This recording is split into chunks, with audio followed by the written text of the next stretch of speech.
बच्चों, आज हम आप लोगों को मनोविज्ञान में मेरुरज्जु या सुषुम्ना पढ़ाएंगे। इसमें मेरुरज्जु क्या है, हमारे शरीर में ये कहाँ होता है, इसकी संरचना कैसी होती है तथा इसके क्या कार्य हैं। बच्चों, मेरुरज्जु को सुषुम्ना के नाम से भी जाना जाता है। यह मस्तिष्क के भाग मेडुला का ही प्रसार है, जो कशेरु दंड की तंत्रिका नाल में स्थित होती है।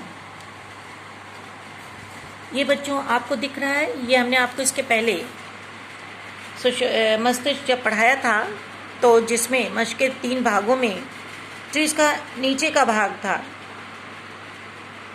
जिसमें मेडुला ऑब्लंगाटा आपको था, इस मेडुला के से मेरुरज्जु, मेडुला मस्तिष्क का आखिरी नीचे का भाग होता है और यहाँ से शुरू हो जाता है मेरुरज्जु, जो दोनों को जोड़ता है। यहाँ से आपको मेरुरज्जु प्रारंभ होता है। यह प्रथम कशेरु से प्रारंभ होकर, अब आप यहाँ इस चित्र में देखिए, मस्तिष्क है। मस्तिष्क का जो हमने आपको बताया था मेरुरज्जु प्रारंभ हो गया है। यहाँ से प्रथम कशेरु से प्रारंभ होकर यह कटी प्रदेश तक विस्तृत है, फैली होती है। आगे की ओर अग्रमस्त मध्य खांच और पीछे की ओर पश्च मध्य खांच छिछली और संकरी होती है। अगर हम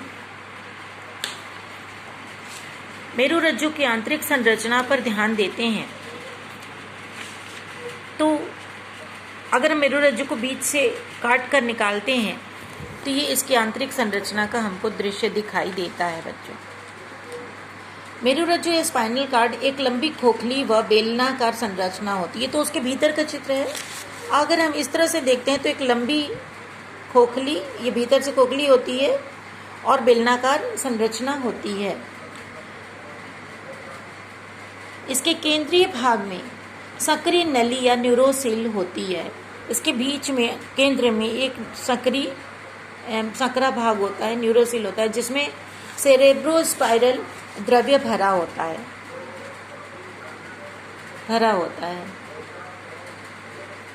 यह द्रव्य स्पाइनल कॉर्ड की बाहरी धक्कों से रक्षा करता है। इसकी केंद्रीय नाल मस्तिष्क के चौथे वेंट्रिकल से जुड़ी होती है। इसका जो ये केंद्रीय नाल है बच्चों, ये केंद्रीय नाल मस्तिष्क के भाग से जुड़ी होती है।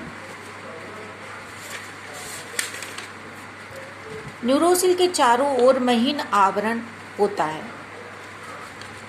आवरण के बाहर मेरुरज्जु की मोटी दीवार 2 स्तरों में बटी होती है। भीतर की ओर धूसर द्रव्य और बाहर की ओर श्वेत द्रव्य होता है। भीतर की ओर धूसर द्रव्य होता है और बाहर की ओर श्वेत द्रव्य होता है। धूसर द्रव्य वाला स्तर मध्य रेखा में संकरा होकर तितली के जैसा आकार बना लेता है। बच्चों, आप देख रहे हैं बीच बीच में ये तितली जैसा शेप दिखाई देता है। इसके दोनों पंखों वाले भाग को पार्श्व धूसर श्रृंग कहते हैं और धूसर द्रव्य के पंख जैसे पृष्ठ श्रृंग तथा अधर श्रृंग निकलते हैं। पृष्ठ तथा आधार श्रृंग परस्पर मिलकर मेरु तंत्रिका या स्पाइनल नर्व बनाते हैं। जब ये दोनों मिलते हैं तो क्या बनाते हैं? स्पाइनल श्रृंग या मेरु तंत्रिका बनाते हैं। अब हम इसके कार्यों की व्याख्या करते हैं बच्चों, कि ये जो मेरुरज्जु है इसके क्या कार्य हैं शरीर में।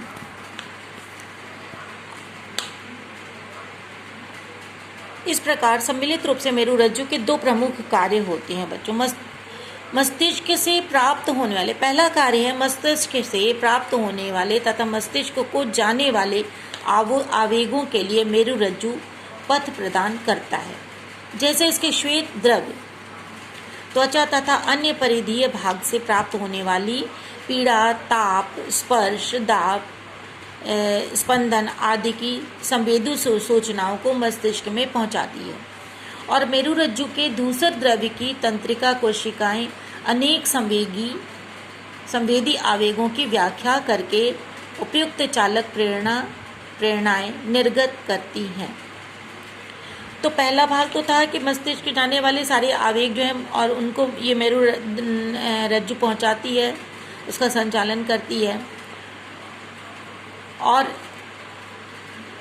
इसके श्वेत द्रव्य जो होते हैं त्वचा और विभिन्न जितने भी हमारे अंग जो होते हैं बाहरी सूचनाओं आवेगों को प्राप्त करते हैं तथा उनसे प्रत्युत्तर देते हैं, वो उनके क्रियाओं को करते हैं। दूसरा भाग है कि प्रतिवर्ती क्रियाओं का संचालन एवं नियमन करने का कार्य भी मेरुरज्जु का ही कार्य है। जब संवेदी तंत्रिकाएं किसी बाह्य संवेदना को मेरुरज्जु तक पहुंचाती है तो मेरुरज्जु तुरंत उसे मस्तिष्क के पास भेज देता है। मस्तिष्क प्रेरक तंत्रिकाओं के द्वारा अनुकूलन आदेश अंगों तक भेज देता है।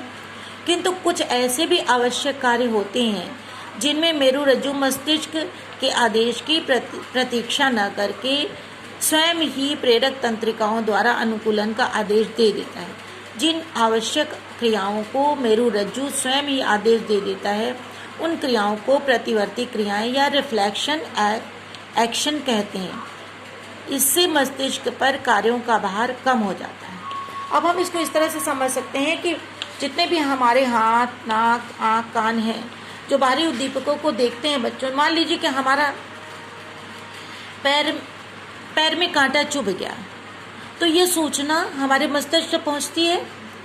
और जब मस्तिष्क कहता है कि नहीं, हाथ से आज्ञा देता है, हाथ को कहता है कि आप उस कांटे को निकाल दो क्योंकि बहुत दर्द हो रहा है, तो हाथ प्रत्युत्तर में उस आदेश का पालन करता है और उस कांटे को निकाल देता है। तो ये तो था एक मस्तिष्क और सुषुम्ना नाड़ी का कार्य। सुषुम्ना ने सूचना दिया मस्तिष्क को और मस्तिष्क ने आज्ञा दिया तो हाथ या उसके प्रत्युत्तर जो भी अंग है उस क्रिया को करता है। इसी प्रकार से लेकिन जब हमारे सामने हमारा पैर या हमारी आंखों के सामने धूल आंधी आती है तो हमारी पलकें स्वतः ही झपक जाती हैं। उस सूचना को मस्तिष्क तक नहीं पहुंच पाता है। वो सूचना हमारी आंखों में जैसे ही धूल आने ही वाला होता है, ये सुषुम्ना नाड़ी तक ही अभी सूचनाएं पहुंचती हैं कि प्रत्युत्तर में ये सुषुम्ना आदेश दे देती है कि आप उसको पलकें झपका लो, बंद कर लो आंखों को। तो ये हो जाता है, इसको कहते हैं बच्चों रिफ्लेक्स एक्शन। इसमें कौन कौन सी क्रियाएं होती हैं बच्चों आपको पता ही है। पलकें झपकाना, हृदय का धड़कना, ये जो सारी क्रियाएं होती हैं ये रिफ्लेक्स एक्शन कहलाती हैं। तो इसमें आप जो प्रश्न मैंने शुरू में बताए थे कि मेरुरज्जु की संरचना तथा कार्यों का विस्तार पूर्वक वर्णन कीजिए। चित्र भी मैंने दे दिए बच्चों, आप इस प्रकार से इसके नोट्स में भेज देती हूँ अभी, और उस नोट्स को आप कर लीजिएगा, आप लिख करके। और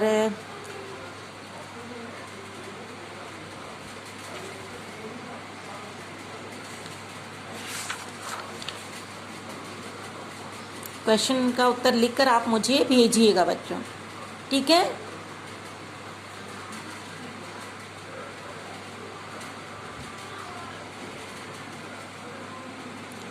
थैंक यू।